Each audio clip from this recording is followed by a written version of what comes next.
and good evening, everybody. My name is Laura, and I am facilitator of this Spirited Art Studio that is live streaming on Facebook online. And it has been since the beginning of our staying at home and self-isolating and social distancing and all of that we have needed to do. And this was our online solution so that we could still be together virtually, even though we are no longer able to be together in our actual studio, which is in the lower level of Robertson Wesley United Church. So welcome and thank you for dropping in and seeing what's up in the studio this evening. So I have my painting that I did on Wednesday. So I was using an analogous color scheme from the color wheel that I had done the session before, which was last Monday night, a week ago. I was talking about the color wheel, and here it is. Just show you up a little closer. There we go. So that's our color wheel, and I was showing a little demo on doing a painting with an analogous color scheme, so using from the blues to the yellows. And I also added in some white to make a very light yellow. And the purpose of this painting was just to show you how you can use analogous colors and create sort of a background for a painting. But with putting in these lighter tones, it turned out to be more of a finished painting because these little florals are coming right into the foreground. So my plan for this was to show you what next steps that you can use for a more multimedia kind of artwork. So not just painting with acrylics, but also using some other mediums. Hello Marie, and hello Richard, thank you for being here. And so I'm going to mostly leave this painting just because of the way it's worked out, that it looks like there's enough going on in the foreground that it's really kind of a finished painting. But I've decided that the photo that I was referencing was from this butterfly calendar. I'm just going to show you the actual photo. So it had little white flowers just like this one, but I've actually cut out that one. So there's a larger example of it. Oh, here it is. So this shows the little florals that I was using sort of as a reference, and so you can see how that was interpreted on my canvas. And so I decided that I'm going to add in this butterfly, just as it is here in this photo. And I'm going to collage, so I'm just going to show a little bit about collaging as using something from a photograph, like from, for example, this photo calendar or other magazine images, or even photographs of your own, and how you can just place them in a painting and just add some extra interest. So I've been thinking about butterflies a lot because of the time of year being spring and how butterflies are coming out, and we're seeing them as we go walking along in nature. So I just felt that I decided that I'm going to add this little butterfly. And so I placed it right here where there's this bunch of florals, and I penciled around the little butterfly after I cut it out. So this is how it's cut. And I just traced around it with a pencil so I know where I wanted to place it. And then I added, with a little fine point Sharpie, I added little legs and antenna just to show it being placed right there and not just kind of floating in the air without its legs and antenna. So for this collage that I showed you a few weeks ago, we just used a glue stick like this, and I have this just to remind you of this collage we are working with. And so I was just using regular glue stick for that, but for when you're working on acrylics, I would recommend working with acrylic medium, just because it's just going to adhere to the canvas and to the acrylics much better. So I have this, and I've got some paint in here, so I'm going to find just a clean brush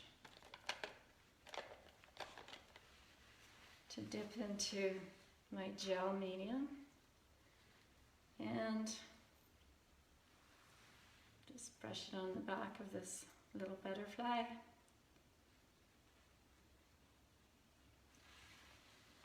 And place it right where I have planned to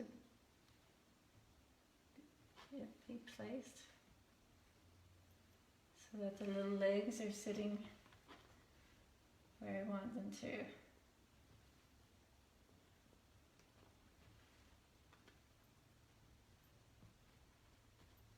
Okay, now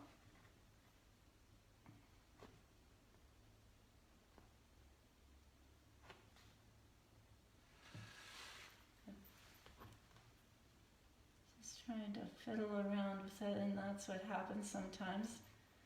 To make sure the legs and the antenna are sitting right, so they're not floating too far away from the rest of the butterfly. So I've got it stuck on place, and now I'm just going to add some gel gloss over top, just to,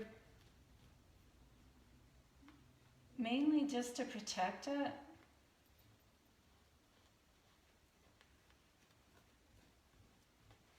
So that it becomes well coated with this plastic coating that will eventually dry clear and just have a good protection on that little paper butterfly, so it becomes plasticized just as the rest of the painting is. So there we go. So I'll just show you that up closer.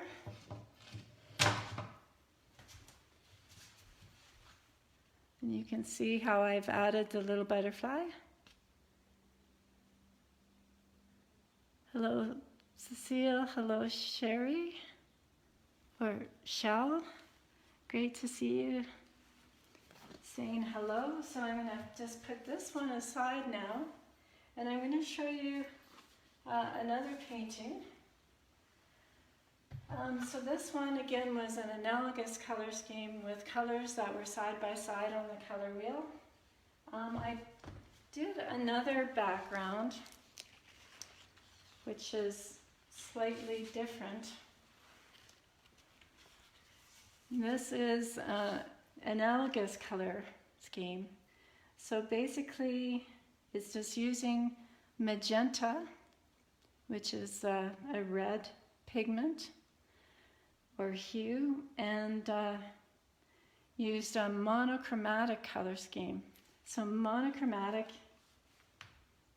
is one color or one hue, and mixed down with darks, and then mixed up with lights. So tints and tones, or black and white. So I've added black and white to get a variety of tints and tones and texture.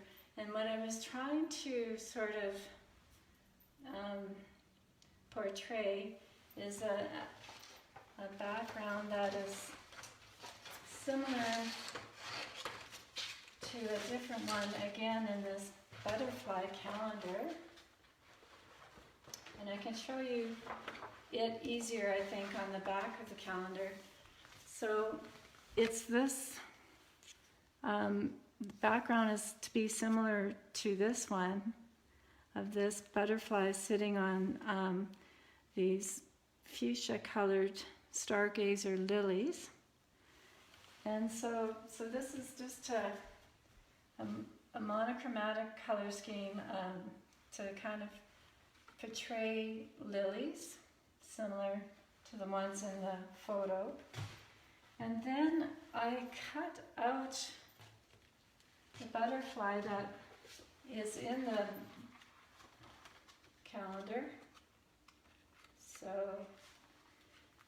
it's missing from this page. So that's what I cut it out from, is this page here. And this is it. This is the butterfly that I've cut out. So it's much bigger. So I thought it would be fun to do a different kind of collage with this one.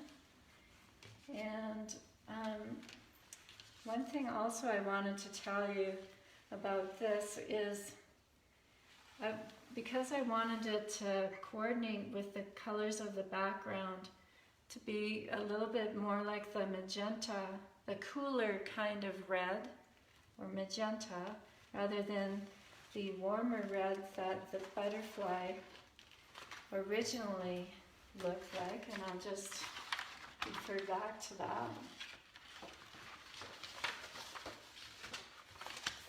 So you can see how the butterfly, I'm going to show you here. So this butterfly is quite a bit more red than the florals that it's sitting on. It's kind of a warmer orangier red, and the flowers are more of a magenta. So I just took liberty to create a glaze and paint a glaze on the wings that make it look a little more like the magenta that it's going to be sitting on. And how I did that was I took some of my magenta paint from the tube and added some of the gel medium. So this is what it looks like in the jar. And this is soft gel semi-gloss. So I took some of that and mixed it with the magenta. And so it was, I would say, probably 4 parts gel to 1 part pigment, or 1 part paint, and mixed it up, and that forms a glaze. So that painted on top of the butterfly's wings created sort of a pinkish pigment on top of the red, so that then when I place the wings, they'll look a little bit more like the background, and they'll just blend in a little better, and stick to my monochromatic color scheme with the magenta hue that I like. So one thing also that can be fun with doing collage is putting things together that you normally wouldn't see together. So this is the World Wildlife Foundation that this butterfly calendar is from. So everything you see in this calendar is photographs. So it's all real life, and you would see these butterflies in their surroundings that they were photographed in. It's all natural. Everything's real and natural. But often what can be interesting about doing collage, multimedia collage, is you can put things together that you normally wouldn't see together. And so what I thought would be fun with this is taking a photograph of myself, and I cut out a little bit of a collage of myself, and I'm there dancing. So just for fun. Hi Joy, good to see you too. And I'm going to take these wings. So I've got the monochromatic lilies, and I'm going to take that with the butterfly wings, and I'm going to position this photo that I've cut myself out from, put it right on there. So just for fun, and I just love the thought of having my own butterfly wings, so I thought that I would just put these together. So I'll show you how I'm going to do that. Again, I'm going to use the gel medium, and because I haven't used any paint or pigment on this brush, it's safe to just take paint right out of the jar with my brush and brush it right onto my image that I want to glue on.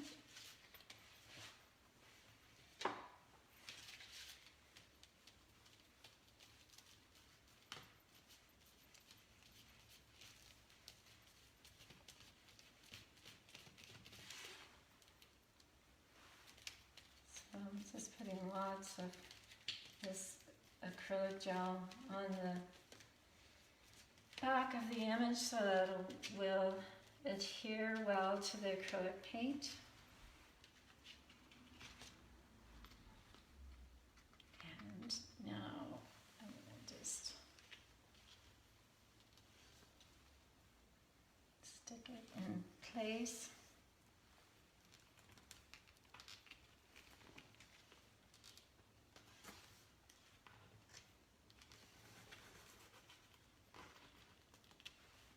The wings are just a tad wide for my canvas, so I'm just going to not worry about that for now.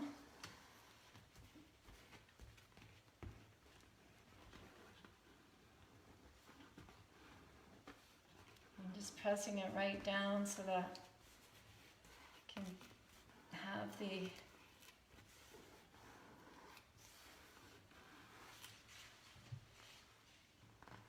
image adhere well to the canvas. And then I'm going to add a coat over top. I'm just going to add a little bit more there just to help glue down the edges a bit better. And this is looking white right now, but it again will dry clear.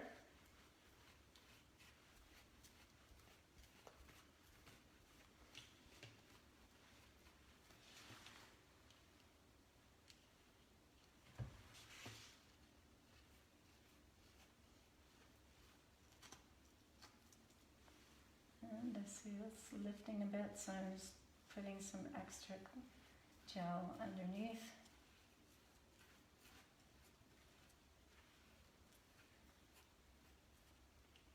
Has anybody seen butterflies yet this year? And if you did, what color were they?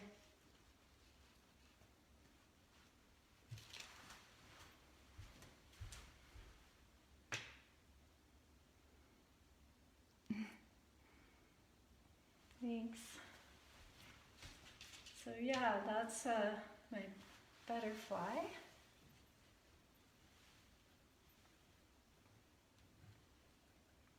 And then just working that little tip over the edge of the canvas. So I chose to color the edges of the canvas the same as the background, just so you know. So I have this palette that I used for my background with the magenta and the white and the black that tinted and toned it to create the different tints and tones on the canvas. And now got the butterfly on there.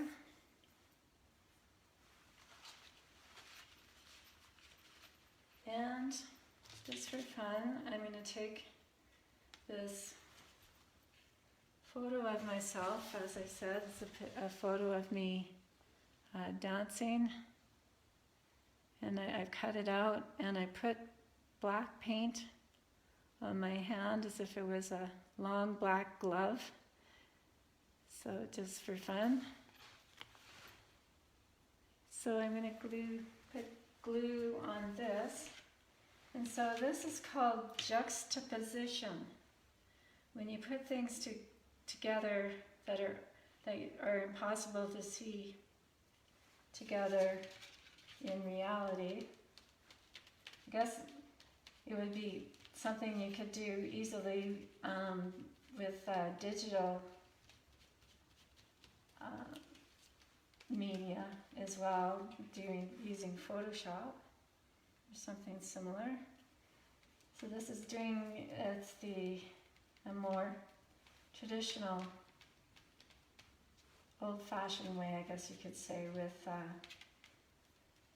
collage and using the gel medium to just put the collage image onto the paint. So you want to make sure and have lots of the gel medium on the back so that it will adhere really well. So now I'm just going to stick it on there. So I want it to be looking like I'm holding on to, reaching out and holding on to my wings as I get ready to lift off the ground and fly away somewhere.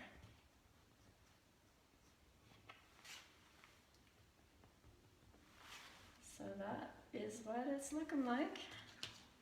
And so I'm just going to add a little bit of gel gloss medium right over top of the photo, just so that it'll have a similar effect.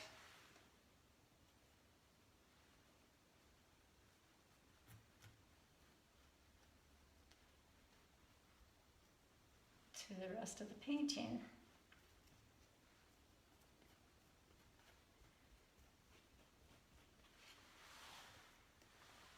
So that is my little bit of fun tonight. A little bit of interest in, I'm just going to add a nice coat of this gel gloss over the entire picture now.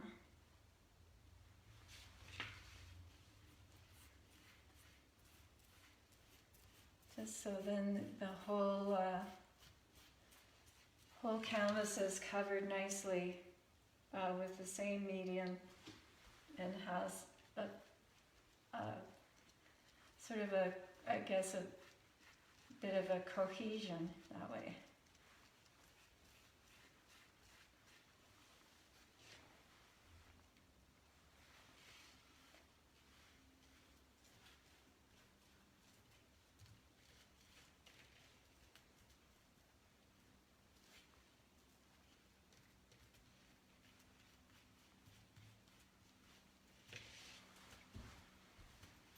There. Looks like I missed a spot.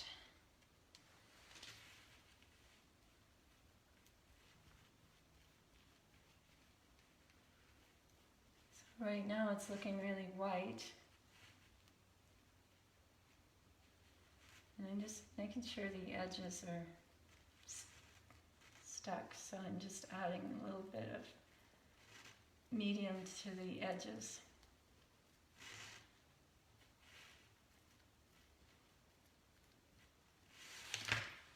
So yeah, it has look like a lot of white right now, but it'll just give a nice texture. You'll still see the ridges of these white ridges, but they'll dry clear and just have an interesting texture. And so that is collage with acrylics. And photos and magazine covers, and how you can use gel medium for gluing, adhering, and glazing over top, and also when you add a little bit of paint to the gel medium, you can give a little bit of extra pigment to the gel. And so that creates a sort of a glaze, a colored glaze that you can change the color of something. So when this red color was really a flaming sort of warm red, I switched it to a more cooler tone of red by just putting a glaze over top of the wings. So, how are we doing? Yeah, well, thanks, Joy. It'll hopefully look really interesting when it's dry and have sort of a fun effect. So I'm hoping that it'll look like my arm is just reaching out into the wing and just kind of losing itself there. Because the original photograph, my arms were was dancing around with a scarf, and so my arms are covered with a scarf. And so I have just darkened it in with black, and I'm hoping that it'll recede into the black of the wings in there when it's finished being dry. So now we've got here two different images where I used the butterfly, and in this case it's just a small part of the overall composition. It's small and it's to scale, matching the scale of the florals, so it fits in with them, similar to the image in the calendar. So that one again is completely different from this one, where I took the butterfly image and I put it on the background that was similar to the background in the photograph. Again, this is the back of the calendar, which shows the image that I was working with. So with the background, with these stargazer lilies in the background as sort of a monochromatic colors. And then the butterfly So I took and cut out these butterfly wings, which were a lot larger on the inside of the calendar. It was a page like this one. And this is where the page was, and it's now shows where I cut out the butterfly wings. I left its poor little head still in the picture, and I replaced it with my own self. So I took the butterflies, I borrowed the wings, and I find it really fun to just imagine myself floating away on the butterfly wings. So that is something that could be done with any photos you have and any magazine or calendar pictures you have of any kinds of animals, where you could put yourself in the picture as well as the animal, and just so it's only limited by your imagination what you can do with that idea. So I hope you enjoy thinking about that and thinking about how you could use that in your own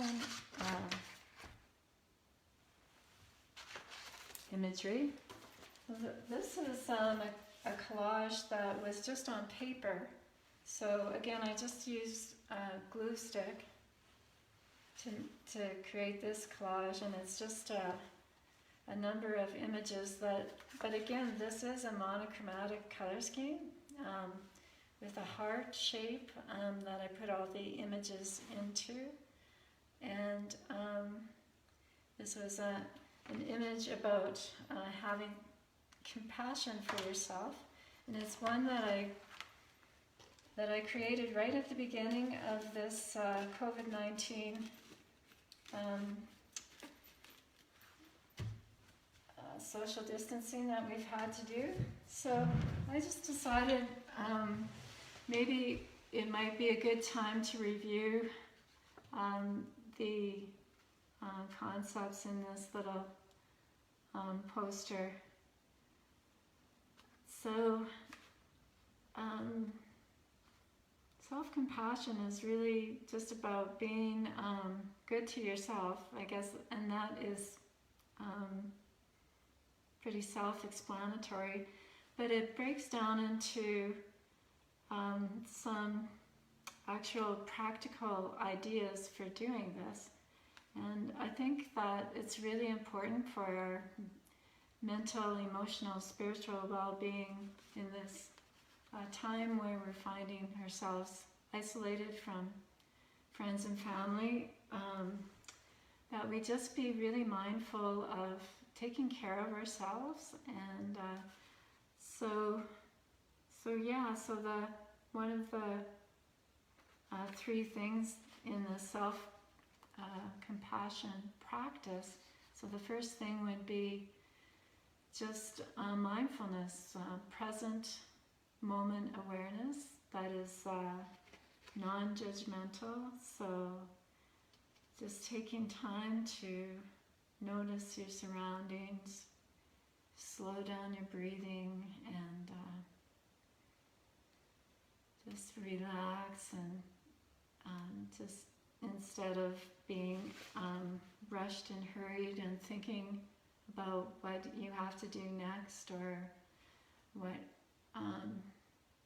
needs to be done, or what should have been done, or what ifs and ands and shouldas.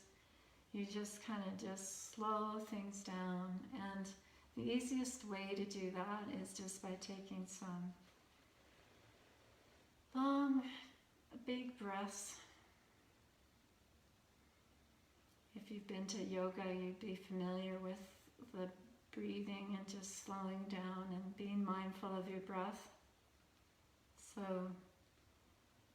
this is what the mindfulness is rooted in, and it is now evidence-based practice for therapists to teach their clients just reducing anxiety. So yeah, it's a good way to just manage stress is just by focusing on your breath, just relaxing into a comfortable posture and breathing deeply and just focusing on your breath. By focusing on your breath and focusing on taking deep breaths in and out, it's hard to keep focusing on whatever is going on in your mind by focusing on your breath. So that is how it allows you to distance yourself from those thoughts. So the second thing that's important with self-compassion is to just be kind to yourself. So being kind to yourself in the way you would be kind in comforting a child, in comforting a good friend, a friend who is confiding in you and is feeling like they've had a hard day. How would you talk to them? And sadly, we don't talk to ourselves the way we talk to our good friends, but it's good to be consciously making a practice of doing this, just to as a way to combat the stress that you might be going through. It's much more motivating to be compassionate to yourself than to be cutting yourself down with negative thoughts. So that's something to just be aware of and to practice doing. And so the third thing of in the self-compassion that's important is to remember that whatever it is you're going through, especially in this time of our COVID-19 pandemic, what we're going through is common to all humanity. So not to minimize what you might be dealing with or sorting through, but to just normalize it and help you to feel like you're not alone in this, that many are feeling the same way. So I just wanted to mention this again on self-compassion. I hope that's helpful to you right now tonight. I'll just see comments. Oh, hi Pam. Glad you're watching. Thank you. Yeah, so that's me and that's my butterfly wings. I've just gone through transformation. So I was just talking about self-compassion, that I created this collage with, this collage on paper, which you can use regular glue stick when you're just putting collage on paper, as opposed to this collage that was put on canvas with a monochromatic acrylic background, in which case I used gel, which is semi-gloss soft gel medium. So it's looking a little bit white right now, but when it's dry, it'll dry clear. And I'm seeing how that's looking right there. I might draw that arm back in a little more, depending on how it looks, because this one, it was hidden under a scarf in the original photograph. So I also wanted to share with you, just for fun, there's this really fun book that I have. It's called Hope for the Flowers. And it's a really sweet little tale about two little caterpillars.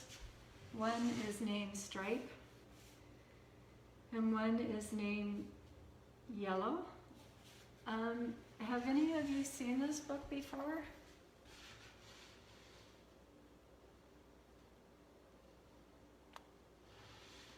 Yeah, you're welcome for the reminder. We all, I think, need that reminder right now in this time for self-compassion. Thank you for your comments. So this is a book, it kind of, the thing that I really enjoy about butterflies that I see at this time of year, as they come out of their cocoons or their chrysalis, they've gone through that transformation from being a caterpillar. That is, they go into this darkness of the cocoon, and then they transform, and then they come out, and they've got wings. And that is a beautiful metaphor of spiritual transformation. And that's kind of what this sweet little book is about. So this book called Hope for the Flowers is just a really childlike story about two flowers, or two caterpillars. But it's really meant for adults as well, and it's just talking about change and going through change and the risk of change. So I'll just read. It was published in 1972, so it's when people were really all about flower power, I think. And so butterflies are hope for flowers. They go from flower to flower and do their thing, and so that's kind of what it's about. But it's when they discover that they can go through this change process, they're not sure they want to do that, because they're very familiar with being caterpillars, and it sounds pretty risky to go create this cocoon and get into the dark, and is it really worth the risk? So I'll just read you one page.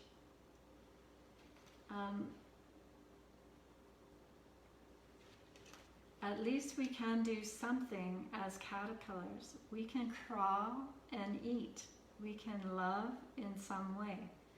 How can two cocoons get together at all? How awful to get stuck in a cocoon. So Yellow was torn in anguish. How could she risk the only life she knew when it seemed so unlikely she could ever be a glorious winged creature? What did she have to go on? Seeing another caterpillar who believed enough to make his own cocoon? And if that particular peculiar hope which had kept her off the pillar and left her within her when she heard about the butterflies, maybe that's something she had to go on. And the gray-haired caterpillar who was creating his cocoon said to her, "You'll be a beautiful butterfly. We're all waiting for you." And Yellow decided to take the risk to be a butterfly. For courage, she hung right beside the cocoon of the gray caterpillar and began to spin her own. "Imagine," she said, "I didn't even know I could do this. That's some encouragement that I'm right on the right track. If I have inside me the stuff to make cocoons, maybe the stuff of butterflies is there too. So here's this picture of the two cocoons side by side.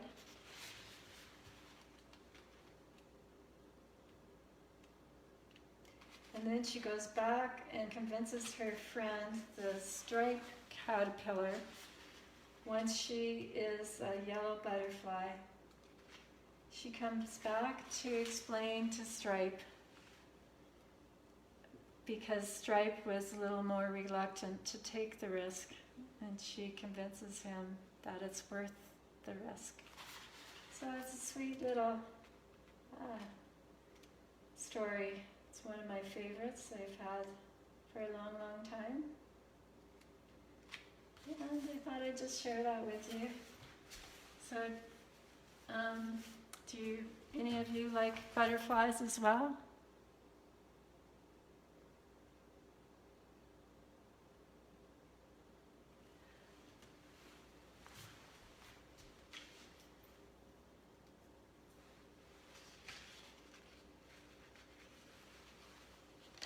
As you can see, I have made quite a mess. Always good to have paper towel handy. But the great thing too is that the acrylic on these plastic lids just dries, and you can just keep on using these same lids until you maybe have had enough. But they almost become like little artwork of their own on these lids. And then when you collect more from your yogurt containers and other containers, then you can use those ones as well. And the containers themselves also are great for holding the water. So I guess that's all for today. And on Wednesday I'm going to be carrying on a little bit more with some other things you can do on multimedia artwork, as well as the collage. So I think I'm going to be adding to this one with some stenciling and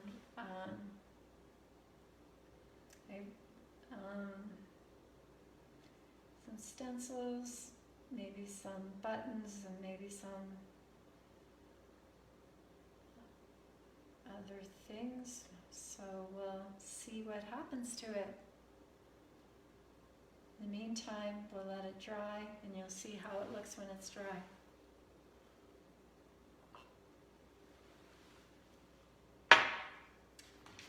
So, thank you everyone for joining me tonight, and have a great evening. Bye for now.